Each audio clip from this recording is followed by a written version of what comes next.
कहते हैं शिव जी उनके सच्चे भक्तों को कभी निराश नहीं करते हैं। शिव को अगर सच्चे मन से बुलाओ तो वो कोई ना कोई रूप में आकर भक्तों की मदद करते हैं। एक ऐसी ही कहानी रमेश ऑटो वाले की है। एक छोटे से शहर में रमेश ऑटो चलाकर अपने परिवार का पेट पालता था, लेकिन उसकी ज्यादा कमाई नहीं होती थी। उसी कमाई में से वो राशन खरीदता था और शिव जी की पूजा के लिए फूल और फल भी खरीदता था और हर रोज मन लगाकर शिव जी की पूजा करता था। जय भोलेनाथ, जय शिव शंकर। हे शिव शंकर, दुनिया से बुराइयों को खत्म करना, अच्छे लोगों का भला करना, दुखियों का दुख दूर करना प्रभु। लेकिन रमेश खुद बहुत दुखी था। उसका परिवार भूख और बीमारी से मर रहा था। उसकी माँ जानकी बहुत दिनों से बीमार थी। वो बिस्तर से उठ नहीं पाती थी। रमेश को डॉक्टर ने कह दिया था, रमेश जी, आपकी माँ कभी बिस्तर से उठ नहीं पाएंगी।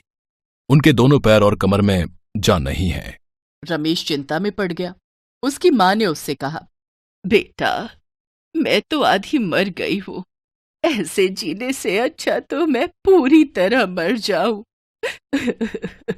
ऐसा मत कहिए माँ, आप मेरी माँ हो। आपका ख्याल रखना मेरी जिम्मेदारी है। भोलेनाथ पर भरोसा रखो, वो सब कुछ ठीक कर देंगे। रमेश शिव जी का भक्त था। वो हर रोज 2 वक्त शिव जी की पूजा करता था। उसे भरोसा था कि शिव जी ही उसके परिवार की रक्षा करेंगे। हे शिव शंकर, मेरी माँ को ठीक कर दीजिए। माँ के बिना मेरा और कोई नहीं है। बेटा, तू पूरा दिन ऑटो चलाता है। अब तो मैं बीमार पड़ गई हूँ। तू शादी कर ले, बहू आएगी तो तेरी भी मदद हो जाएगी और मुझे भी संभाल लेगी। रमेश इस बात से सहमत हुआ। उसी गांव में एक गरीब औरत, उसका नाम रत्ना था और वो अनाथ थी। रत्ना शादी के लिए मान गई और दोनों की शादी हो गई। 1 साल के अंदर उनकी एक बेटी भी पैदा हो गई। उन्होंने बेटी का नाम राधा रखा। लेकिन पैदा होने के 6 महीने के बाद एक दिन अचानक से राधा अजीब सी हरकत करने लगी। वो ठीक से अपना मुंह नहीं खोल पा रही थी। उसके दोनों पैर टेढ़े मेढ़े से हो गए थे। रत्ना बहुत डर गई। ये देखिए ना, हमारी बेटी को ये क्या हो रहा है? पता नहीं रत्ना, राधा को डॉक्टर के पास ले जाना होगा। राधा को रमेश डॉक्टर के पास ले गया। डॉक्टर ने कहा, आपकी बेटी को वही बीमारी है जो आपकी माँ को है। ये बीमारी आपके वंश में है। लेकिन मेरी बेटी अभी बहुत छोटी है। क्या इस बीमारी को ठीक नहीं किया जा सकता? किया तो जा सकता है, लेकिन उसका एक ऑपरेशन करना पड़ेगा। उसके साथ साथ 3 महंगे इंजेक्शन भी लगेंगे। कितने महंगे डॉक्टर साहब? सब कुछ मिलाकर 10 लाख रुपए का खर्चा है। 10 लाख? ये सुनकर रमेश के होश उड़ गए। 10 लाख के बारे में सुनकर रत्ना ने भी आशा छोड़ दी। हम जैसे गरीबों के लिए इस दुनिया में और कुछ नहीं बचा है। 10 लाख तो हम पूरा जीवन काम करके भी नहीं कमा सकते। सब कुछ मेरी वजह से हो रहा है। मुझसे ही ये बीमारी पूरे वंश में फैल रही है। नहीं माँ, ऐसा मत बोलिए। भगवान शिव सब कुछ ठीक कर देंगे। भगवान शिव पर मुझे पूरा भरोसा है। मैं पैसे जमाने की पूरी कोशिश करूंगा। रमेश दिन रात ऑटो चलाने लगा, लेकिन इतना काम करके भी वो फूटी कौड़ी बैंक में जमा नहीं कर सकता। उसे अभी बहुत पैसे की जरूरत है। सिर्फ और सिर्फ पैसा ही सब कुछ ठीक कर सकता है और पैसों के लिए रमेश कुछ भी करने के लिए तैयार है। समय बीतने लगा और उसकी बेटी और ज्यादा बीमार होती गई। 1 साल बीत गया, लेकिन उसकी बेटी चलना तो दूर, खड़ी भी नहीं हो पाई और एक दिन बाद बहुत ज्यादा बिगड़ गई। उसकी बेटी खून की उल्टियां करने लगी। ये क्या हो रहा है? बेटी, तू ऐसा क्यों कर रही है? रत्ना, इसे अस्पताल ले जाना होगा। चलो मेरे साथ। रत्ना अपनी बेटी को लेकर ऑटो में बैठ गई और रमेश ऑटो चलाकर अस्पताल चला गया। डॉक्टर ने राधा को चेकअप करने के बाद कहा, आज शाम तक आपकी बेटी को एक इंजेक्शन लगाना पड़ेगा, नहीं तो आपकी बेटी जिंदा नहीं रह पाएगी। एक इंजेक्शन की कीमत 2 लाख रुपए है। 2 लाख? आज शाम तक मैं 2 लाख कैसे लाऊं? लाना पड़ेगा, नहीं तो अपनी बेटी को खोना पड़ेगा। डॉक्टर ने तो ये कह दिया, लेकिन रमेश को कुछ समझ नहीं आ रहा था। उसके ऑटो में शिवजी की एक मूर्ति थी। उसके सामने हाथ जोड़कर रोते हुए रमेश ने कहा, हे शिव शंकर, आज चाहे कुछ भी हो जाए, मुझे अपनी बेटी को बचाना होगा। चाहे मैं मर जाऊं, लेकिन मेरी बेटी को मैं बचाकर ही रहूंगा। बस आप मेरा साथ मत छोड़ना। रमेश ऑटो लेकर चला गया। पहले उसने बहुत सारे लोगों से उधार मांगा, लेकिन किसी ने उसे उधार नहीं दिया। पूरे दिन में रमेश को एक भी पैसेंजर नहीं मिला। उसकी जेब में एक भी पैसा नहीं आया। वो अंदर से टूट पड़ा और रोने लगा। हे शिव शंकर, क्या मैं अपनी बेटी को नहीं बचा पाऊंगा? कैसा बाप हूं मैं, मुझे तो मर जाना चाहिए। रमेश अस्पताल लौट गया और देखा अस्पताल से उसकी बीवी और बेटी को बाहर निकाल दिया गया है। उसकी बीवी सिसक सिसक कर रो रही है और उसकी बेटी जमीन पर पड़ी हुई है। रत्ना, क्या हुआ हमारी बेटी को? रत्ना, वो मर गई। पैसा ना होने के कारण हमें ऐसे निकाल दिया गया। हे भगवान, मैं अपनी बेटी को बचा नहीं पाया। हे भगवान, मैं क्या करूं? काफी देर रोने धोने के बाद रमेश को याद आया कि अब उसकी बेटी का अंतिम संस्कार करना है, लेकिन उसकी जेब में उसके लिए भी पैसे नहीं है। उसने रत्ना से कहा, रत्ना, मेरे पास बेटी के अंतिम संस्कार के लिए भी पैसे नहीं है। मैं अभी पैसे लेकर आता हूँ। रमेश को बस एक पैसेंजर चाहिए था। रमेश इधर उधर ऑटो लेकर भटकने लगा और मन में शिव जी को बुलाने लगा। हे भगवान शिव, मैं अपनी बेटी को एक अच्छी जिंदगी नहीं दे पाया, लेकिन अच्छे से अंतिम संस्कार करना चाहता हूँ। बस एक पैसेंजर दिला दीजिए आज।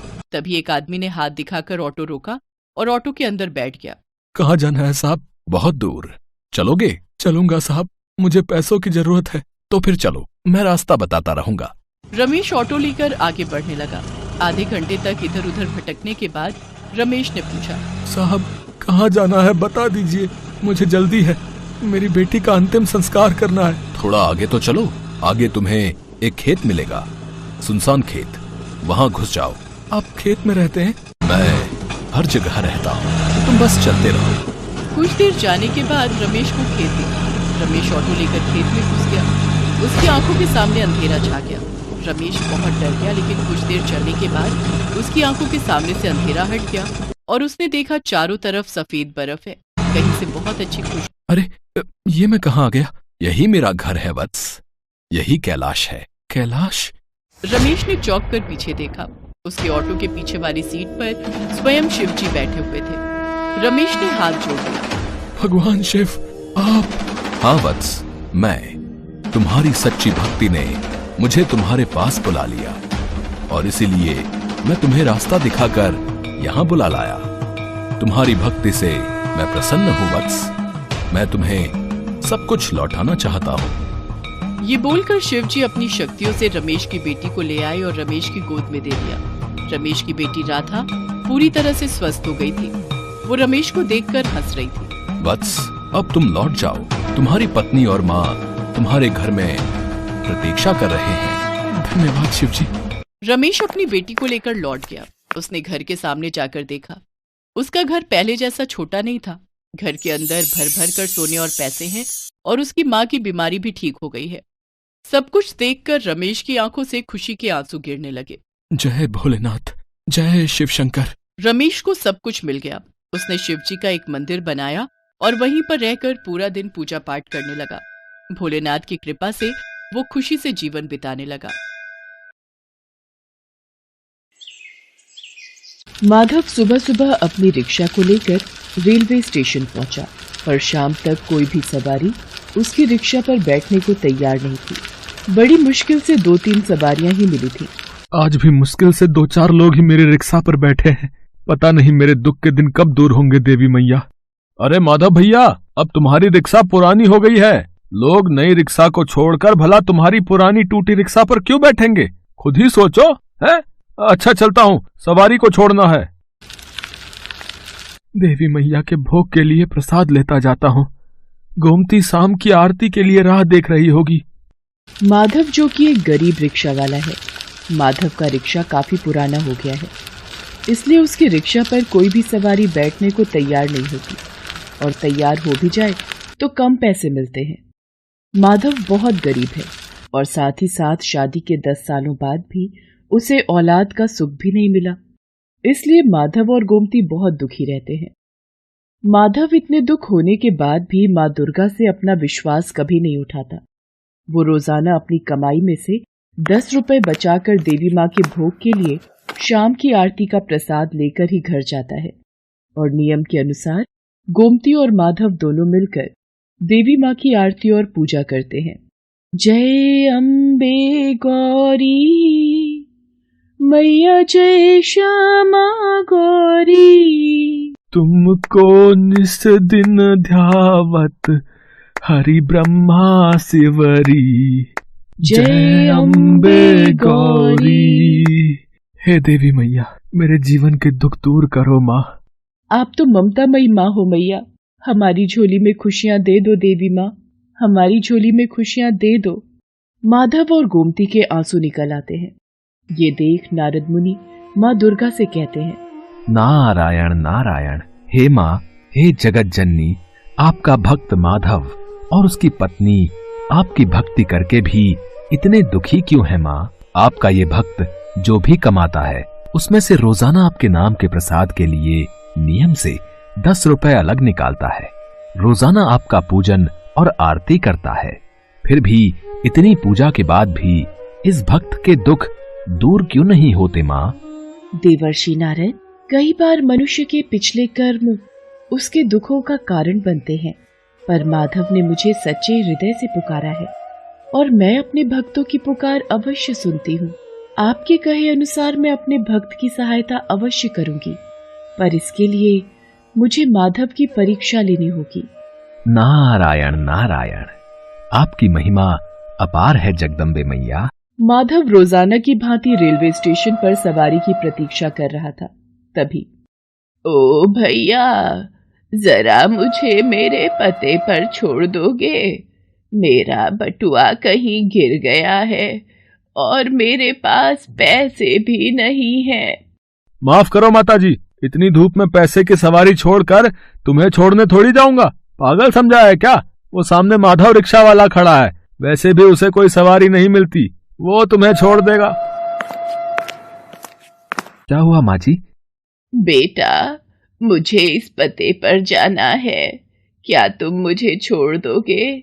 तुम्हारी बड़ी मेहरबानी होगी, पर मेरा बटुआ कहीं खो गया है। तुम्हें देने के लिए मेरे पास पैसे नहीं हैं। क्या तुम बिना पैसों के मेरे पते पर मुझे छोड़ दोगे? हाँ हाँ माताजी, पैसों की कोई बात नहीं, आप परेशान मत हो। आप मेरी रिक्शा पर बैठ जाओ, मैं आपको इस पते पर छोड़ दूंगा। वैसे भी मुझे अभी कोई सवारी तो मिल नहीं रही है, मैं खाली ही खड़ा हूँ, इसी बहाने आपको ही छोड़ देता हूँ। जीते रहो बेटा, देवी मैया का आशीर्वाद तुम पर सदैव बना रहे। माधव उस बुढ़िया को अपने रिक्शा पर बिठाकर पते पर छोड़ने के लिए चल पड़ता है। रास्ते भर गर्मी और धूप में माधव को पसीने भी आ रहे थे और धूप भी बहुत तेज थी। बेटा, बस रिक्शा को यहीं मंदिर के पास रोक दो। ठीक है माँ जी। बेटा, तुम बहुत अच्छे हो। इतनी गर्मी और धूप में तुमने मुझे यहाँ तक छोड़ने के लिए हामी भर दी, और वो भी बिना पैसों के। और देखते ही देखते वो बुढ़िया देवी माँ के रूप में आ जाती है। माधव, तुम मेरे सच्चे भक्त हो, तुम मेरी परीक्षा में सफल हुए हो। देवी माँ, आप जय हो मैया, जय हो, जय माता दी। माधव, मैं तुम्हारी परीक्षा लेने आई थी। जो व्यक्ति जरूरतमंदों और दुखियों की निस्वार्थ सेवा और मदद करता है, उसके सारे दुख दूर करना मेरा कर्तव्य बन जाता है। आज से तुम्हारे जीवन के सारे दुख दूर हो जाएंगे।